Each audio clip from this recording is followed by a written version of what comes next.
Bonjour, dans cette vidéo, on va montrer que toute fonction polynôme de second degré admet une forme canonique. Et on va donner explicitement la forme canonique du polynôme dans le cas général. Alors, démonstration. Donc, on a une fonction f de x égale ax carré plus bx plus c. Et on voudrait arriver à cette forme-là. Alors, on va déjà factoriser par a, tout le polynôme. Donc, je mets a en facteur.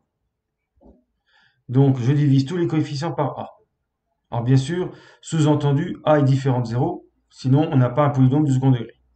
Donc, plus b sur a x plus c sur a. Ensuite, x carré plus b sur a x. On voudrait éliminer l'un des x. Alors, quand on fait x plus, on va dire, k au carré, on obtient x au carré plus 2 fois kx plus k au carré. Bon, le k au carré, on s'en occupe pas. Ce qu'on obtient ici, c'est un coefficient qui est le double de k. Si je veux revenir en arrière, si j'ai 2kx, il faut que je mette ici la moitié. Et donc là, c'est pareil.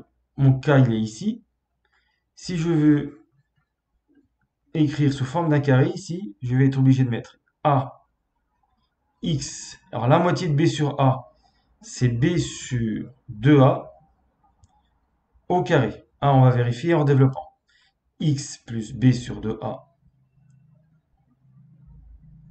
au carré, ça fait x au carré plus 2, le double produit, 2 fois x fois b sur 2a, mais on rajoute b sur 2a au carré. Ce qui me donne x carré plus 2 fois x fois b sur 2a. Les deux s'éliminent ici. Il me reste b sur a x. En remettant dans le bon ordre. B sur a et puis x, je le mets après. Et j'ai en plus b au carré sur 4a carré. Voilà ce que me donne le développement de x plus b sur 2a au carré. J'ai presque ce que je voulais. X au carré plus b sur ax, ce que j'ai ici. Mais j'ai rajouté un terme en trop, b au carré sur 4a carré. Donc il faut le retirer. Moins b au carré sur 4a carré. Si je redéveloppe le tout, je vais obtenir x carré plus b sur ax plus b au carré sur 4a carré, moins, donc maintenant là je fais moins b au carré sur 4a carré, donc je fais aussi moins ici, mais ça ne m'intéresse pas, je le fais ici, moins b au carré sur 4a carré. Et donc ces deux-là vont s'éliminer, et donc il me reste x carré plus b sur ax. Donc cette ligne, c'est bien x carré plus b sur ax. Et il ne faut pas oublier, donc j'ai le début x carré plus b sur ax, il ne faut pas oublier c sur a.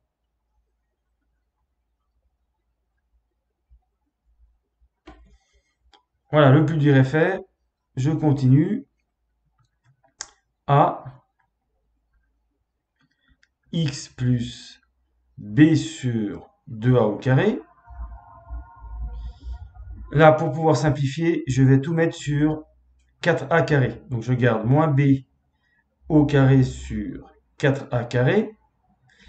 C sur a. Je vais multiplier en haut et en bas par 4a. Ça fait 4ac. Et en dessous, ça fait 4a fois a, 4a carré. J'ai multiplié le numérateur et le dénominateur par 4a pour avoir le même dénominateur que b au carré sur 4a carré. Alors, je vais mettre moins en facteur x plus b sur 2a au carré, moins. Donc ici, je vais avoir b au carré sur 4a carré, moins 4ac sur 4a au carré.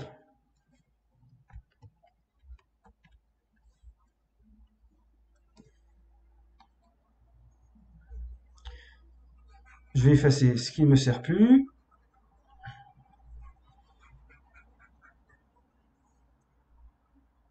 Alors, ici, je peux écrire b au carré moins 4ac sur 4a carré. Et généralement, on pose delta égale b au carré moins 4ac, justement. C'est ce qu'on appelle le discriminant